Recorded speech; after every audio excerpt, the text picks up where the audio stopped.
இந்த தமிழ்நாட்டில் என்ன தாங்க பண்ணுறாங்க ஒன்றும் புரியல. என்ன பண்ணுறாங்க அப்படின்னு சொல்லிட்டு ஒன்று மீடியா பார்த்தீங்கன்னாக்கா டிவிகே டிஎம்கே அது அவங்க இதை பண்ணிட்டாங்க, இவங்க அதை பண்ணிட்டாங்க, யாரோ எதோ பண்ணிட்டு போட்டோம் விடுங்க.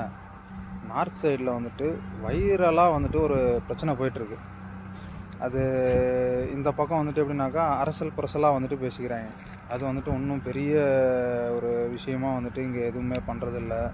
எதுவும் இப்போ பார்த்தீங்கன்னாக்கா ஒரு சின்ன விஷயத்த கூட வந்துட்டு மீடியாவில் வந்துட்டு ஊதி ஊதி ஊதி ஊதி ஊதி பெருசாக்கிடுறாங்க இங்கே நடக்கிறது.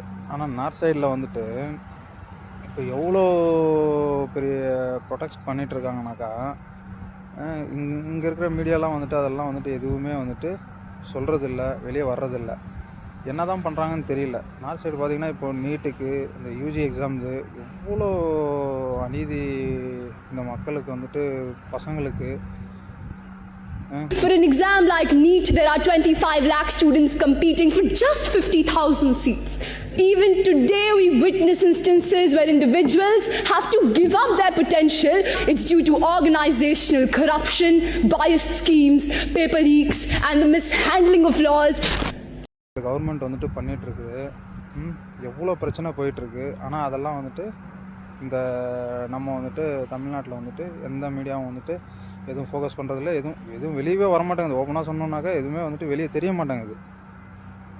இவ்வளோ பெரிய பிரச்சனை நடந்துச்சு. ஒரு பக்கம் வந்துட்டு காக்ரோச் ஜனதா பார்ட்டி நம்ம தோழர் வந்துட்டு 6ஆம் தேதி வந்துட்டு ப்ரொடெக்ட் பண்ண போகிறோன்னு சொல்லிட்டுருக்கிறாரு.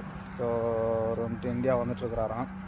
ஸோ 6ஆம் தேதிக்கு அப்புறம் வந்துட்டு எல்லோரும் வாங்க அப்படின்னு சொல்லிட்டு ஒன்றிணைஞ்சு நம்ம வந்துட்டு போராட்டம் பண்ணலாம்னு சொல்லிட்டு கூப்பிட்டுருக்கிறாரு.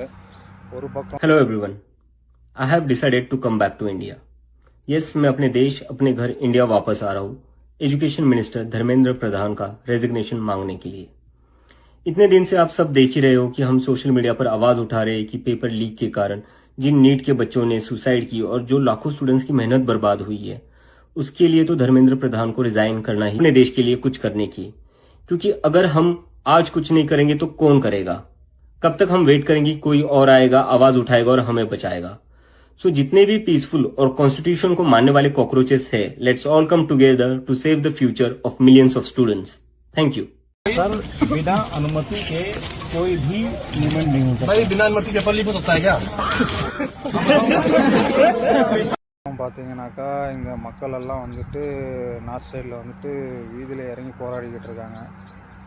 எல்லாம் தூங்குறாங்களா என்னன்னு தெரியல, எல்லாம் கண்ணை மூடிட்டு இருக்காங்களா தெரியுமா? தெரிஞ்சே வந்துட்டு நடந்துகிட்ருக்குது. இவ்வளவும் பண்ணிகிட்ருக்காங்க. ஆனாலும் வந்துட்டு மக்களுக்கு வந்துட்டு இதுதான் பண்ணுறாங்கன்னு சொல்லிட்டு தெரியுது. அதுக்கு தான் போராடிட்டு இருக்கிறாங்க. ஆனால் எந்த பிரச்சனைக்கும் வந்துட்டு சொல்யூஷனே கிடைக்க மாட்டேங்குது. இந்த கவர்மெண்ட் வந்துட்டு சொல்யூஷனுன்ற பேச்சுக்கு இடமே கிடையாது. பண்ணுவோம், இஷ்டம் இருந்தால் நீங்கள் இருங்க, இல்லைன்னா நீங்கள் கடமை போயிருங்க அப்படின்ற போக்கில் தான் வந்துட்டு இந்த கவர்மெண்ட் போயிட்டுருக்கு போல இருக்குது.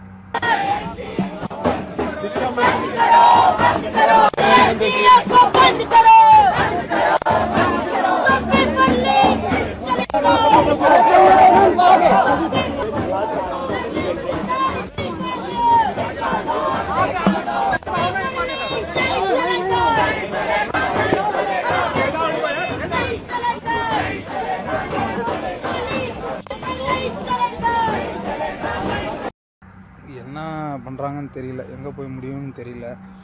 ஆனால் மக்கள் தான் வந்துட்டு ரொம்ப பாவம், மாட்டிக்கிட்டு வந்துட்டு முழிச்சுக்கிட்டு இருக்காங்க என்ன பண்ணுறதுன்னு தெரியாமல். பார்ப்போம்.